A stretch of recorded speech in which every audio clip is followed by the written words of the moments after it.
Ang determinasyon ay ang matatag na desisyon at paninindigan ng isang tao na makamit ang kanyang layunin kahit may mga pagsubok.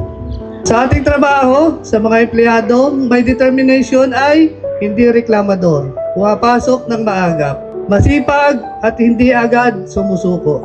Patuloy na naghahanap ng solusyon sa problema, nakatuon sa resulta at kalidad ng trabaho. Ang leader ay inuuna ang bayan bago ang sarili. May malinaw na direksyon at paninindigan. Handa sa sakripisyo para sa kapakanan na nakakarami. Hindi natitinag sa kritisismo kung alam niyang tama ang layunin.